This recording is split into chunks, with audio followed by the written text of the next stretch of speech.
Mitch, Bodie, Grace, Tyson. How many more characters could we absolutely adore? Is Dwight and Bevilacqua's synergy a match made in gang corporate heaven? Red and Red Real Reviews dives headfirst into a turf war with Tulsa King Season 3 on Paramount Plus.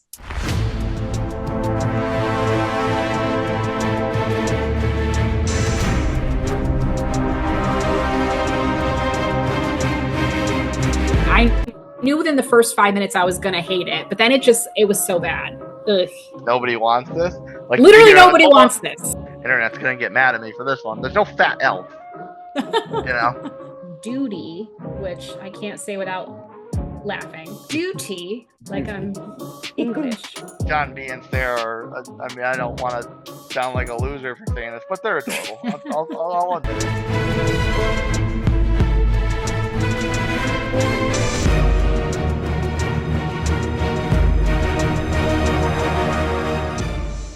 And welcome back to another episode of Red and Red Real Reviews. So we have a return show this time. So this one is a return to season 3 of Tulsa King. And we did cover season 2 on season 2 of our show. So it's always fun for us to return to a favorite show. But ahead of the season 3 premiere, actually, the show just got picked up for a season 4. So, man, this show is safe for a while. It's going to stick around. We'll definitely be covering that too. But first, let's get to season 3. And before we get into it, let us know what you think of our new format of the podcast as a whole, or let us know about a possible show to put on our radar to cover.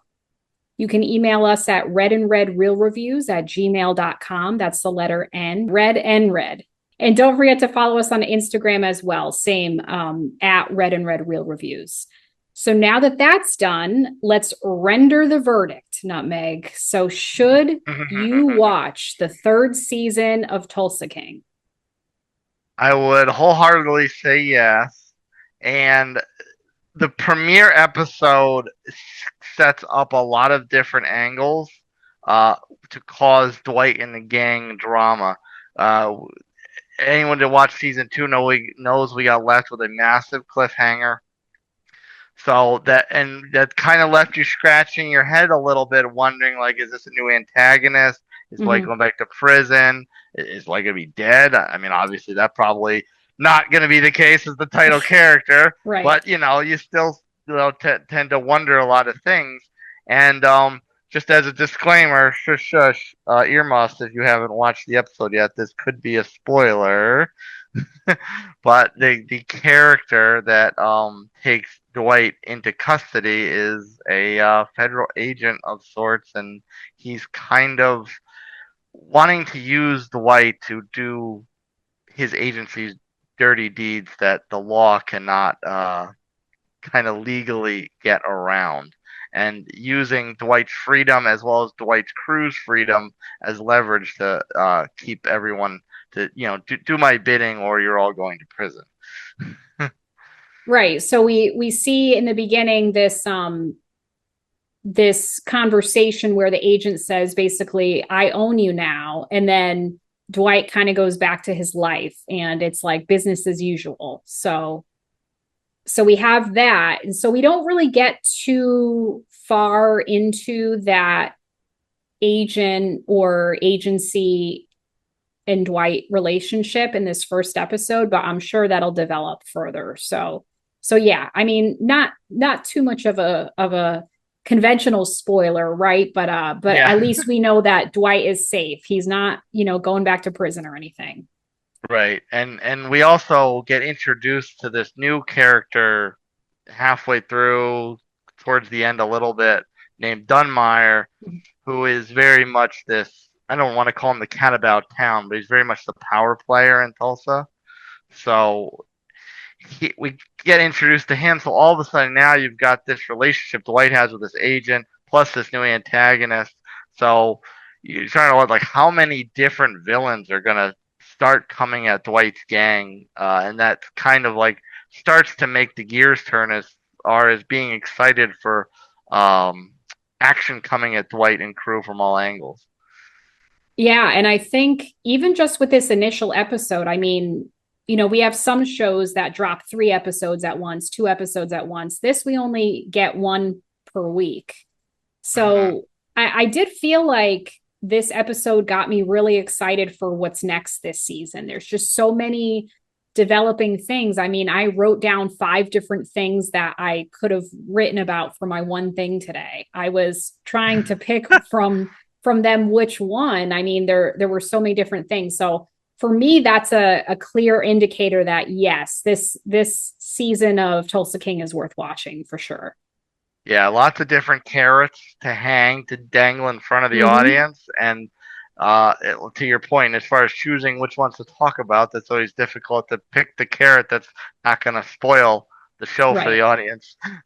Exactly. We don't want to spoil it, but we want to get people excited about what's to come. So on that note, what is your one thing that you want to bestow upon the audience today about Tulsa King?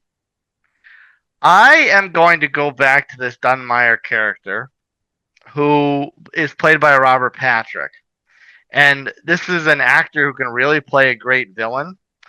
I hope I'm not dating myself here because the first role I remember Robert Patrick in is T-1000 from Yeah, Terminator 2. Now I'm yeah, sure there may or may not that may have been his his like come on the scene role. There may be someone older than us that could say, oh no, there was this role too. I don't know, but that's the first one for me and you and people of our yeah. kind of age group. Um, so he's a very, very good villain. If memory serves correctly, I think he was the villain in one of the Reacher seasons as well. I know he That was okay, the villain in. that's what I'm thinking of. I knew I had seen him in something in the last 2 to 3 years. So it could be that. And I think isn't no, that's a different guy. I was thinking American Beauty, but that's a different guy, I think. Oh, with Kevin Spacey. Yeah, the guy who plays like the neighbor or like I think he's the neighbor or the father of one of the friends. I don't remember, but I think that's a different guy that I'm thinking of. But that's also a guy that kind of looks inherently like bad. Yeah, You know he's how certain very, people, very like rough around the edges, kind of facial features. yeah, and I feel so sorry for him because he's probably the nicest man ever, but people with faces like that get typecast as being like villains and evil people because they just have that face that makes them look angry or evil or I don't know what it is. Yeah, and it's funny how like the typecast can get flipped around sometimes. Like I remember there was a note about not enemies, law-abiding citizen, where though Jamie Foxx and Gerard Butler were originally supposed to be playing the opposite roles. Oh, really? Yeah, and I think at some like I guess reading the roles or something decided like oh no. I think maybe Gerard Butler was the one who's oh no this one the Clyde fits me like way more than the attorney does. So they kind of like called an ad lib on who was gonna play who. That's interesting. You know what? That must be one of your top movies because I feel like you have mentioned it on the podcast before, like in reference to something. So is like the bar set at law abiding citizen or what? I never considered it to be one of my top movies, but Oh, really? it is a very very good movie. It is something that I would watch over and over and over again. I mean, we just talked about in our last episode about movies we can watch over and over and over again. I mean, if I Yeah. ever saw that one pop up on TV, and I may even have the hard copy of it as well, like it's something I could very easily pop in and watch over and over again. Yeah. I do like Gerard Butler and I've only seen that movie once, but it was very memorable because it's just such a dealing with like revenge and all that. It just I don't know, it just has it's kind of dark, but it's I don't know, it just also really grabs you. It's just an intense movie. It's like putting puzzle pieces together, but watching someone else try to get the other characters to put the puzzle pieces together. So it's not just you, the audience, doing it. It's like Yeah. actually watching the characters do that same thing. Yeah, you're like along for the ride. not to get too far off topic, but so speaking of, I guess we could Look, say sort of villains. We also have Bevilacqua, who is now like a partner with Dwight, which we knew mm, from the finale last season. So that's played by he's played by Frank Grillo, who's a great actor, who also tends to play like I wouldn't say villains, but kind of. yeah, I'm trying to think. I recognize that name. I knew I recognized his face, but I couldn't place the name. And then I hear you say his name, and I was like, "Oh, I know that name," but now I can't place another role I've seen him in. Well, he's been in a lot of stuff, but yeah, I can't think of something. I think he's also in the newest season of Peacemaker. Um, but Frank Grillo is one of those guys. Like my husband knows very few actors' names. Like he'll for example, he'll say like, "Who's the guy that says all right, all right, all right?" And I'll be like Matthew McConaughey, and he's like, "Yeah." But he doesn't know like names of people. And he's like, "Yeah, what's the guy named Leo?" And I'm like, "DiCaprio." He's like, "Yeah." Like he's not good with actors' names, but he knows who Frank Grillo is because when we were watching last season of Tulsa King, he's like, "Oh yeah, that's Frank Grillo." And I'm like, I checked Oh, IMDb and I'm like, he's right. I think he was a side villain in one of the Avengers movies. I think Could they were on be. a I think they were on a mission. I can't remember the villain's name. Bad Marvel nerd moment for me. Um, it, they were all on a stakeout to take out the. He was dressed in a lot of armor, and they were all kind of positioned around a village waiting for him. That I remember. I know his face from that, and I Yeah, I've think looked in I've looked in his filmography like before. It's peppered with all sorts of stuff that we would know, but it's funny you can't think of a single film he's been in if you like sat and thought about it. he also kind of looks like a poor man's Viggo Mortensen. Um, he's got a bit of a different look, but yeah, I don't know. I feel like he's cast very well, I think, very well suited as a mobster. Like Yeah, it just goes together. no, and I think he has a great chemistry with Dwight because Yeah. they're kind of forced allies. It's not a natural relationship that either one of them wants to have, but they kind of recognize this enemy of my enemy is my friend, or like I can get mine, you can get yours. We scratch each other's back a little bit. Right. We'll both make tons of money. It'll be okay. And they always kind of dicker over like what percentage am I gonna get? What percentage am I gonna give you? Like that sort of thing. Um, but it's kind of like they're both characters are too alpha to be in each other's presence, and I think that adds a depth of this like friendly combativeness to the Dwight and Bevilacqua. And it's funny too. Like I'm anxious to see how things go with that. Is it going to remain a pretty like smooth relationship? There was almost a comedic uh scene where Bevilacqua is dealing with Dwight's team and kind of grumbling about it. Oh, these are idiots, and then you have Dwight having to deal with Bevilacqua's guys, like henchmen. So I did like the dynamics of the big mafia bosses dealing with the underlings, of the other guy. I thought that was kind of funny. So I mean, we'll see if things continue to go smoothly between those two little gangs or whether it's gonna get tumultuous again. It's almost like you could say synergy is not compatible between other departments. Oh geez, I hate that word synergy. It gives me PTSD. Post-traumatic synergy disorder. There we go. So yeah, as I mentioned with my one thing for today, I had a hard time coming up with one thing because I had a few things that I'm interested in seeing develop this season. So I guess I was like, all right, I got to pick one. So, and I've probably talked about it in our second season when we covered this, but one of the favorite things I have about this show is just the cast, the ensemble cast. You don't just the different members of everyone who like works for Dwight works together, and it's all like a this band of misfits that's all interacting with each other. Sometimes it's funny, sometimes it's like it lifts you up, you know, it's like touching to see them bonding and supporting each other. So I mean, you have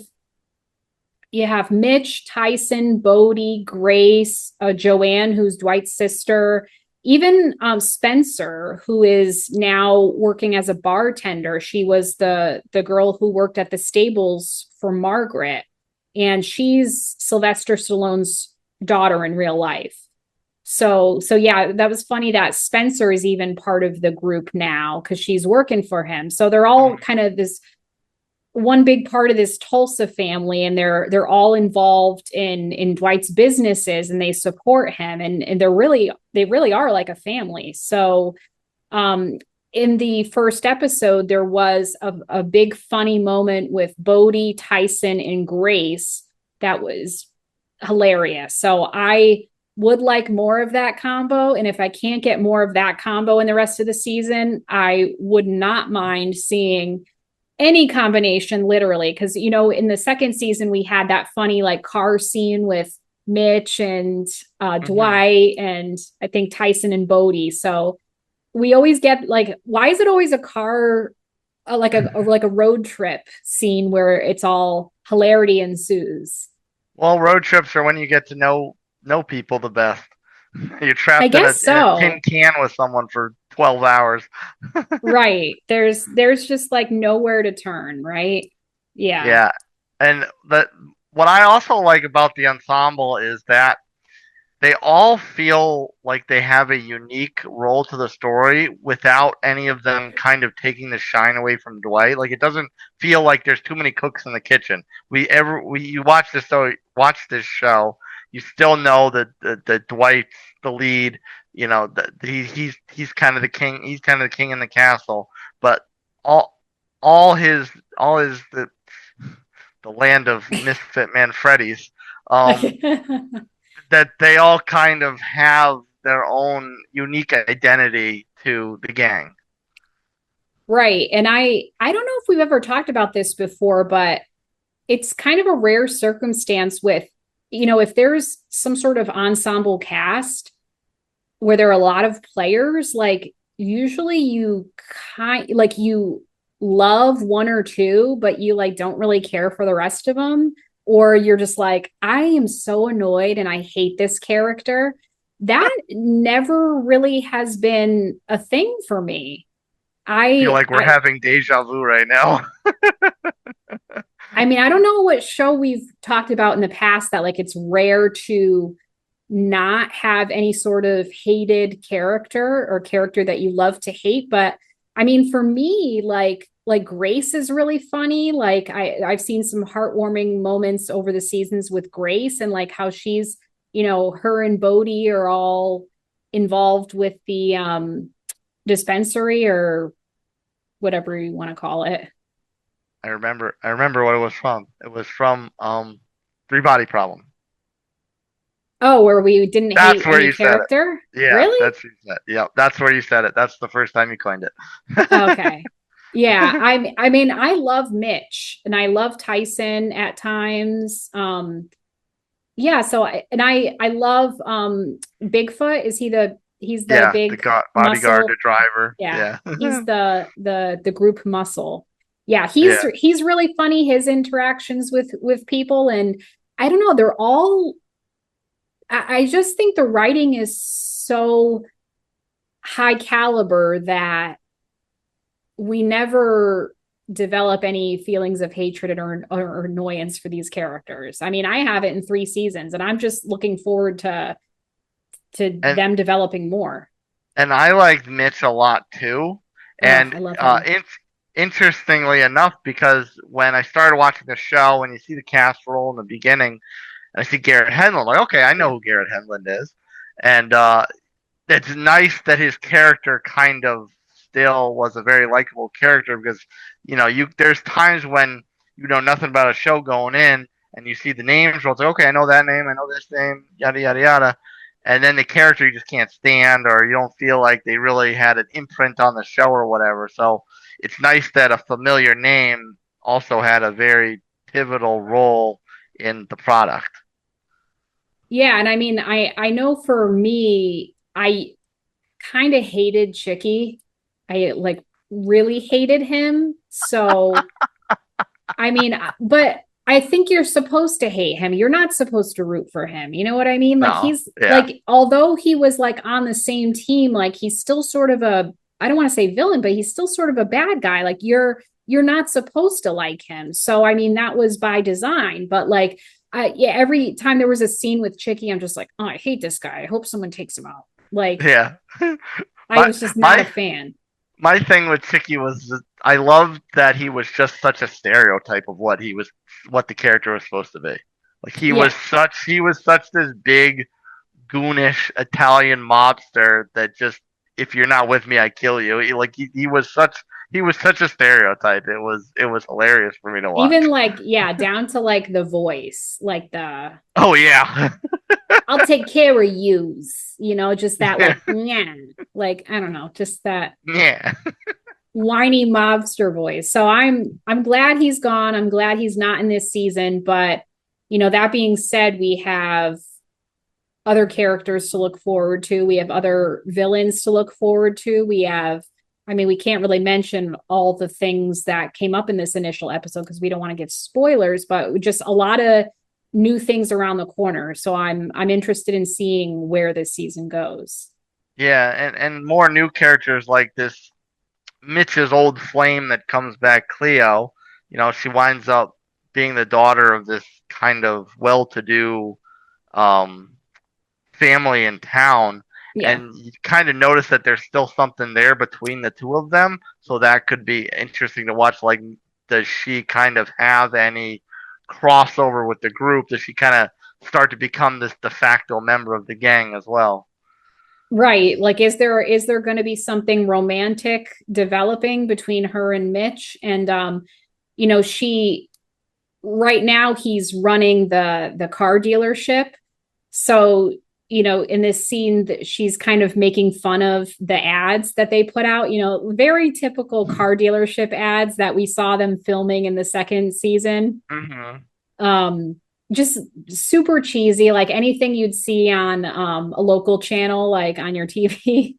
So ridiculous, like dressed in weird costumes, like the funny, like funny lines, the go-to lines that they spit out in each commercial. So she was kind of ranking on him for his performance in these local commercials. So yeah, we'll see if she's just flirting with him or if there's something more to what they have going between them. Cheesy local commercials, much like good old Tom. Yep, good old Tom, which uh pawn shop pretty much, right? I mean, Maybe it was a pawn shop. I Oh, think it is geez. a pawn shop. It's like a jewelry gold is at a 20-year high. You want the best price and I want to give it to you. If you know, you know. If you ever watched local commercials in the New Britain, Connecticut area, you'll know.